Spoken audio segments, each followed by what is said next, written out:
E un motiv pentru care lucrarea aceasta, cartea aceasta, este foarte importantă. Ea nu prea slăvește un om, ci prea slăvește o lucrare. Ea este un corpus de cronici aproape votive, Preasfinția voastră, pentru că într-o biserică, cronica votivă este cea mărturisitoare cu privire la începuturile și până la finalizarea unei lucrări care înseamnă construcția fizică a bisericii, dar în această mare biserică, în această mare lucrare, sunt foarte importante aceste cronici, de acest tip de votivitate. Dacă ar fi lipsit din această carte, spre exemplu, emisiunea de după susținerea doctoratului dumneavoastră, ar fi fost o mare pierdere. Pentru că și la emisiunea respectivă, tot din modestie, ați încercat să interveniți în cursul emisiunii, să nu se vorbească despre dumneavoastră, să se vorbească despre sărbătoarea Crăciunului, că era parcă în preajma, nu?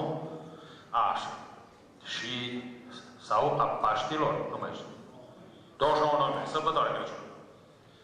Dar cei care n-au avut fericirea, bucuria să fie prezenți la susținerea doctoratului, n-au cum să afle decât din această carte ce s-a întâmplat acolo. Pentru că a fost cu adevărat, cum spunem noi despre astfel de lucruri, noi monarhiști, a fost un regal. A fost un regal teologic acolo. Pentru că acolo, când au intrat ai noștri în sala de susținere, s-a văzut că Maramureșul poate inunda. Și nu cu oricine, ci cu fețe bisericești alese și cu alese căpetenii culturale. Și acolo Preasfințitul a avut bucuria să fie analizat de o seamă de somități academice, teologice, și să răspundă acestora, iar noi, ceilalți, să ne bucurăm că, într-adevăr, la mijloc e vorba de un doctorat. Nu vedeți care e preocuparea României acum? În scurtă vreme e posibil, datorită crizei morale și axiologice a poporului român, să aruncăm peste gard aceste demnități academice, să spunem că nu mai au nicio importanță.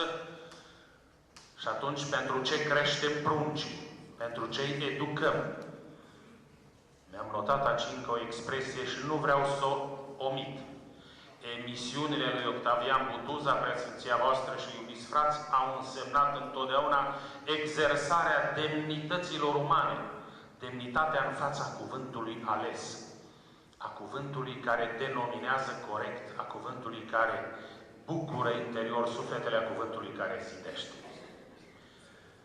Da, așa stând lucrurile, mă gândesc acum să îl poftesc chiar pe Octavian Butuza. Vrei să vorbești ultimul? Ca să poți mulțumi. Da. Ne înțelegem bine. Preasfinția voastră va fi musai să vorbiți despre carte.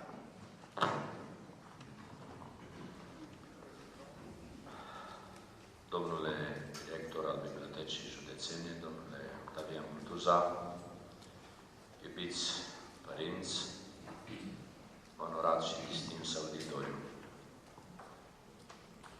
Sigur că domnul director a încercat să-mi taie mie elanul de a vorbi despre faptul că am încercat să împiedic editarea acestei cărți. Oarecum, până mi-am dat seama despre ce este vorba.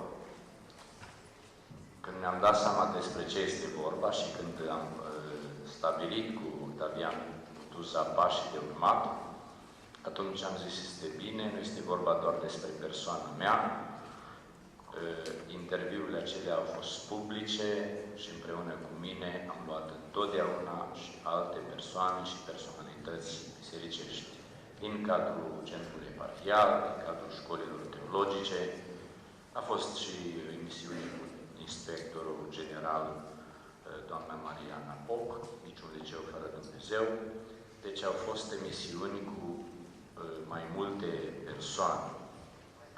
Eu, e adevărat că iubesc discreția, în primul rând. Nu știu dacă sunt foarte modest. Nu sunt maramureșan, nu aș spune că sunt foarte modest din fire. Dar iubesc discreția și echilibru, cumpătarea, măsura. până la 50 de ani, mi se părea că totul depinde de mine ca să fac anumite lucruri. Și aveam râvnă sporită și am și o genă care mă frământă și nu mă lasă să dorm ca să facem ceva pentru Maramureșul nostru drag și pentru episcopia noastră. După 50 de ani începe omul să-și dea seama că nu depinde totul de el, mai depinde și de Dumnezeu și de oamenii care ți-i aduce Dumnezeu în cale și că, de fapt, nu doar zidirile și lucrările acestea care ți le propui să le faci sunt determinante pentru viață, ci că și lucrurile ascunse și nevăzute și bogăția prietenilor și a întâlnirilor pe care le ai sunt o parte a vieții și care sunt hotărătoare pentru desăvârșirea personalității unui om la finalul vieții.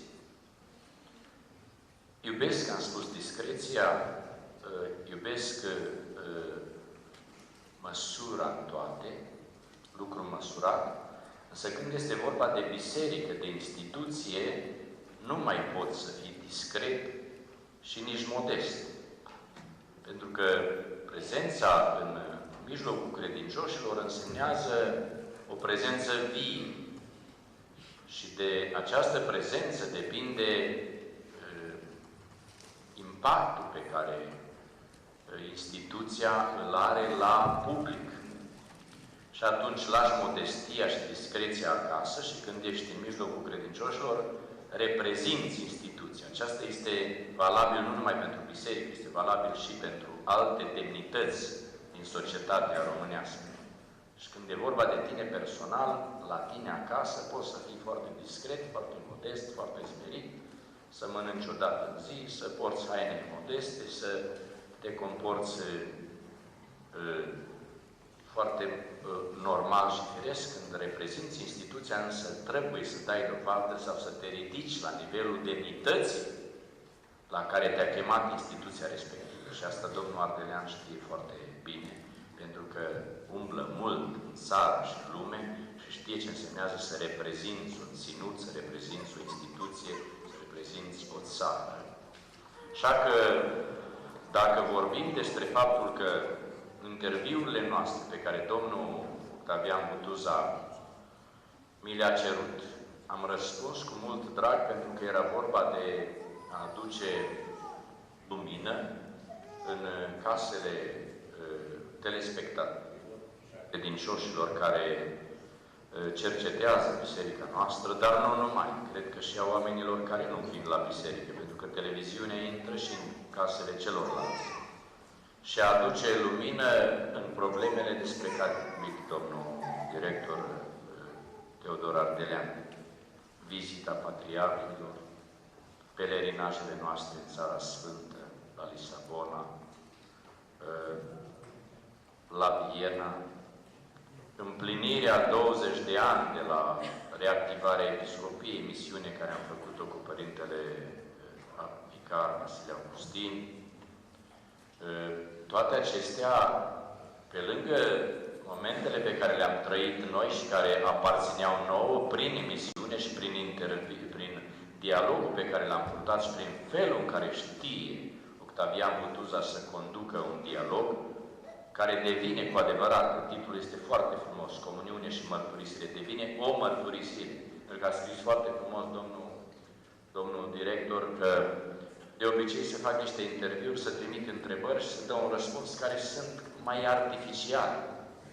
Acolo poți să o șlefuiești, să o gândești, te gândești ce impact are ideea care o aștept pe hârtie și poți să șlefuiești ideile și să nu fii foarte sincer în ceea ce scrii. Dar când vorbești direct la televiziune, nu mai poți să fie așa, pentru că totul e spontan.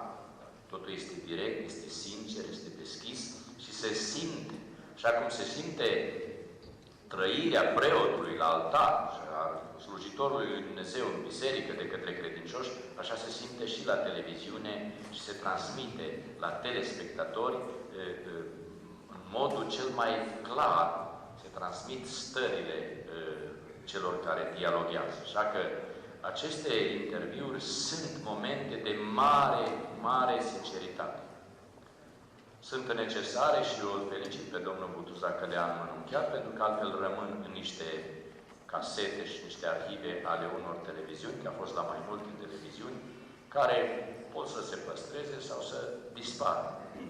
Ei, acum ar putea să, deși le am și eu, că mi-a făcut de fiecare dată câte un DVD cu emisiunile care le-am făcut, ei, acum o să dispară de la televiziuni dacă s-au înmănunchiat între coperțile acestei cărți, ele ajung și la credincioșii noștri. Eu n-aș vrea să fac o mărturisire totală acum, că mai avem și în viitor ani mulți, dacă Dumnezeu ne va da sănătate, în care ne vom întâlni, dar îmi doresc din suflet ca prin tot ce facem, și noi slujitorii bisericii, și autoritățile județene și demnitarii noștri care ajung în Parlament, și intelectualii noștri din județ și din episcopia noastră, să punem cărămidă cu cărămidă la rezipirea acestui ținut, care are atât de multe frumuseți naturale dăruite de Dumnezeu și are oameni atât de frumoși la suflet și la chip, încât ar fi păcat să nu se consolideze această stare, de fapt, ci să se urâtească sub presiunea și agresiunea mediatică de astăzi, care încearcă să aducă o nivelare a tuturor instituțiilor, a valorii și relativizare a valorilor și a lucrurilor care înnobilează. Noblețea este dată de felul în care crezi, felul în care trăiești, felul în care vorbești, felul în care lucrezi și felul în care te raportezi la Dumnezeu și la ceilalți oameni. Este un gest de noblețe în Domnului Butuza ca să editeze această carte, complotând cu domnul director Teodor Ardelean, și le mulțumesc din suflet. Aș vrea să... că eu nu prea obișnuiesc să îmi aniversez zilele, e prea devreme, am zis. Mă apuc să sărbătoresc. Și la 70 și încolo facem sărbători una într-una. Până la 70 și prea devreme să mă apuc să sărbătoresc. Iar ziua de naștere este o zi particulară. Nu, am învățat și de la patriarhul nostru care știe foarte bine protocolul. Ziua importantă nu pentru ierar, pentru instituție este ziua hirotoniei sau instalării unei ierarhii. Când a fost instalată aceea sărbătoare a instituției. Și ziua onomastică pentru că e ziua Sfântului. În cazul meu, Sfântul Iustin, ziua copilului. Eu sunt sărbătorit de ziua copilului. Ziua de naștere, ziua în care ai fost sfințit, sunt zile particulare care eu nu le-am prea ținut, m-am cam retras. Fie la Rohia, fie la Chilie, n-am prea făcut sărbători și v-am spus că e cam devreme. Faptul că însă această carte vine în luna iunie și este în preajma zilei de 23, când eu am venit pe lume, într-o localitate binecuvântată și într-o familie de buni creștini, căruia datorez ceea ce am, și apoi, în al doilea rând, Mănăstirii Rohia, care ne-a dăruit și ea tot ce a avut, pe lângă darurile pe care ne le-a dăruit Dumnezeu, faptul că această carte vine în această lună, cred că nu e întâmplător. Nu e întâmplător și mulțumesc domnului Butuza pentru imaginile pe care le-a așezat. I-am spus să nu care cumva să pună pe copertă portretul meu, pentru că nu sunt eu încă la vremea în care să-mi pună portretul pe copertă. Când o să ajung mai târziu, mai cu barbă albă, mai profetic, mai așa, mai vorbim. Da, și a pus o imagine cu casa Paraclisa Mănăstirii Rohia înconjurată, adică care stă pe brațele credincioșilor, pe umerii și pe brațele credincioșilor, foarte sugestivă. Și pe versul a pus o imagine cu noi doi în sala bizantină, cred că este, și cu Biserica Mănăstirii.